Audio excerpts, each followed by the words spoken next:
ہاں بھی اب ہم آتے ہیں کہ وہ خوابوں کی تعبیر، اس میں سب سے پہلے ہم آپ کے سامنے رکھتے ہیں کہ اگر کوئی بندہ دیکھتا ہے کہ وہ کسی ویران جگہ کو آباد کر رہا ہے، اس کی دو صورتیں ہوں گی، یا تو وہ اپنے فائدے کے لیے آباد کر رہا ہے، ذاتی مفادات کے لیے یا اللہ کی رضا کے لیے۔ کیسے ایک بندہ دیکھتا ہے کہ ویران جگہ ہے، وہ اس جگہ پہ مسجد بنا رہا ہے، کوئی خانقاہ بنا رہا ہے، کوئی عبادت کی جگہ بنا رہا ہے، کوئی مدرسہ قائم کر رہا ہے، تو یہ دلیل ہے کہ وہ بندہ کوئی خیر کا کام کرے گا، کوئی خیر کے لیے آباد کاری کرے گا، کوئی آخرت کے لیے کوئی مستفید کام کرے گا۔ اگر وہ بندہ دیکھتا ہے کہ کوئی ویران جگہ ہے، اس کو اپنے لیے آباد کر رہا ہے، وہاں کوئی ہوٹل بنا رہا ہے، کوئی سرائے بنا رہا ہے، کوئی اپنی رہائش بنا رہا ہے، تو یہ بھی اس کے لیے خیر کا باعث ہے، یہ بھی اس کے لیے خیر کا باعث ہے، دلیل ہے، نفع بخشی کی دلیل ہے کہ اللہ تعالیٰ اسے نفع دے گا، کسی ویران جگہ سے، کسی نیکارہ چیز سے اللہ تعالیٰ اس بندے کو نفع دے گا۔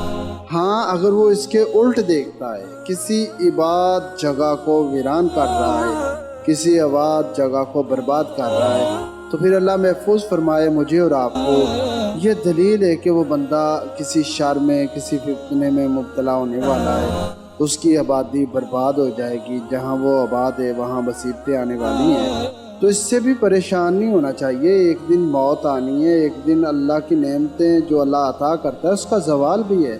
یہ نہیں ہے کہ آپ نے خواب دیکھا، آپ برباد کر رہے ہو، کسی جگہ کو ویران کر رہے ہو، آپ کو جو بس اب تو ختم ہوگی، ہر چیز برباد ہو گیا، مایوس ہو کے بیٹھ جاؤ۔ نہیں، مایوسی نہیں کرنی۔ ہاں اگر اس طرح کی کوئی چیز نظر آتی ہے آپ کو، پہلے تو آپ اللہ سے توبہ استغفار کریں، اللہ سے معافی مانگیں، اپنی غلطیوں خطاؤں کی معافی مانگیں، یا تو اللہ آپ سے یہ مصیبت ٹال دے گا، یہ پریشانی ٹال دے گا۔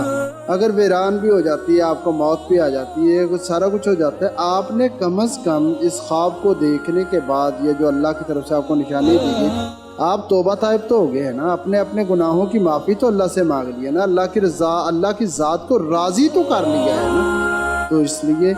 یہ تھا آج ہم نے جو آپ کے سامنے رکھا کہ ایک بندہ اگر آباد کر رہا ہے کسی جگہ کو، تو گویا وہ نفع اور فائدہ اکٹھا کرے گا، اگر وہ برباد کر رہا ہے تو وہ شر اکٹھا کرے گا۔ اللہ تبارک و تعالی مجھے اور آپ کو ہر قسم کے شر سے محفوظ فرمائے۔